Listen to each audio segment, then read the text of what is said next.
Welcome to the 18th Annual Cardiometabolic Health Conference. I'm Dr. Donna Ryan, and I'm here with a colleague. Hi everyone, I'm Dr. Christopher Still from Geisinger in Danville, Pennsylvania. I'm from the Pennington Biomedical Research Center in Baton Rouge, Louisiana. We had a debate today where we talked about bariatric surgery and these new medications that are producing almost as much weight loss as bariatric surgery. Well, that's why it was a debate. And the safety and efficacy of each approach. And so we'd like to share a little bit of what we talked about with you. So Chris, what kind of efficacy and safety profile does bariatric surgery have? So Donna, bariatric surgery's been around a long time, and I think one of the advantages of bariatric surgery, not only the durable weight loss, meaning the greater amount of weight loss for a longer period of time, but they've done a lot of work with regards to center of excellences and guidelines and total patient care. So not only do they have a little better weight loss, at least now, than even the best pharmacologic agents, but there's a lot of emphasis on patient care, and total patient care for the long term. And I think, as you alluded to during the debate, we're getting to that efficacy of pharmacotherapy or pharmacologic agents that we really need those guidelines and comprehensive care in our pharmacologic patients, very similar to our bariatric surgery patients. I think everybody is attracted to the idea of taking a medication and losing a lot of weight. And it's true, some of our newer medications are producing robust weight loss. So for example, there's a new medication, semaglutide. It's already been approved for diabetes. Now it's got an indication for chronic weight management. It produces 15 to 17% weight loss on average. And there's one coming down the line that we expect to be in the marketplace early next year. That one is going to produce about 22% weight loss on average. And that's significant, because if you look at the gastric sleeve, the laparoscopic sleeve gastrectomy, that average weight loss is about 25%. So, pharmacologic agents have really come into their own in the last few years. Yeah, we're nipping at the bariatric surgery heels.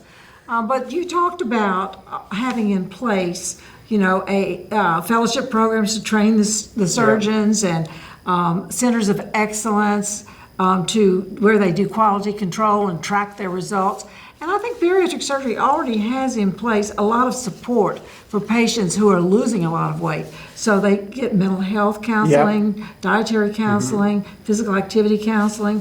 What are the other advantages of this wraparound care? Well, I think it's very important because of the efficacy that we're seeing in pharmacologic agents. With bariatric surgery, there's risk of micronutrient deficiencies, there's mental health issues, everything we're going to see with the efficacy of these new pharmacologic agents. So I do agree that, we shouldn't think of just pharmacologic pathways or bariatric surgery pathways.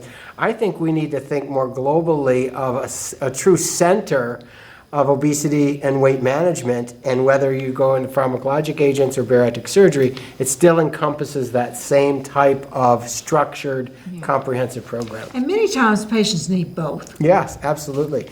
We use a lot of pharmacologic agents prior to surgery and a lot after. That's one of the things that I talked about is the downside, if you will, of bariatric surgery. It's very effective, and it's very effective in ameliorating a lot of the medical problems, but there's post-operative weight regain. Obesity is a chronic and relapsing disease. So we use a lot of pharmacologic agents post-operatively when they do not maybe meet what we expect for the weight loss, or when they first start to gain back weight.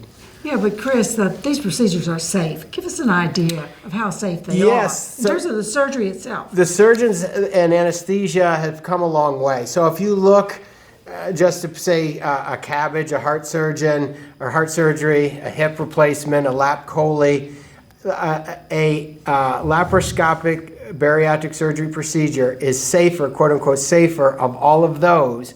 But the caveat, Donna, done in a center of excellence. So you really want to send your patients to a high volume center where they're trained, fellowship trained, they have the capability of ICU staff 24/7. They have on-call 24/7. So that's where I think we've come a long way, not only in the safety and efficacy, but the center of excellence type of programs. You know, in obesity medicine, we have the American Board of Obesity Medicine to sort of assure that we have a trained cadre of physicians who can supervise medical weight loss.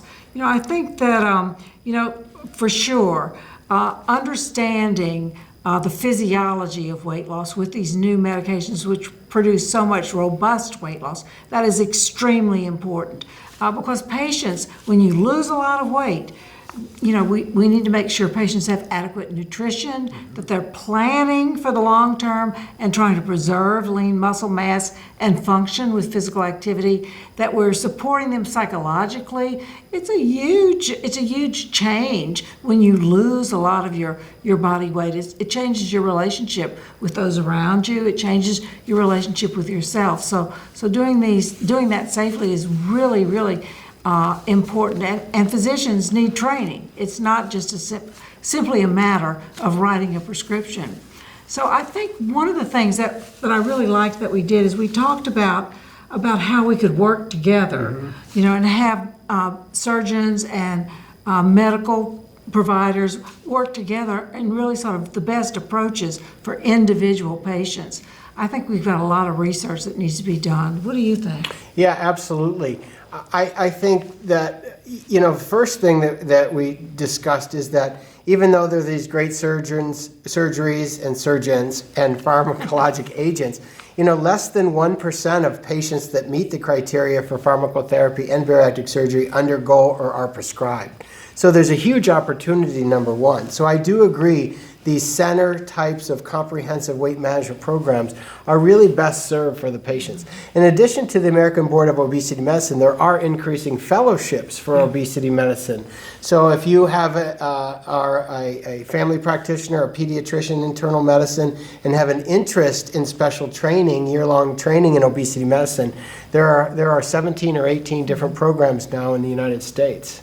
Chris, one of the things I liked about your talk was how you really showed the benefit of weight loss on all of these chronic diseases, on sleep apnea, on liver disease, on heart attack and stroke, on cancer.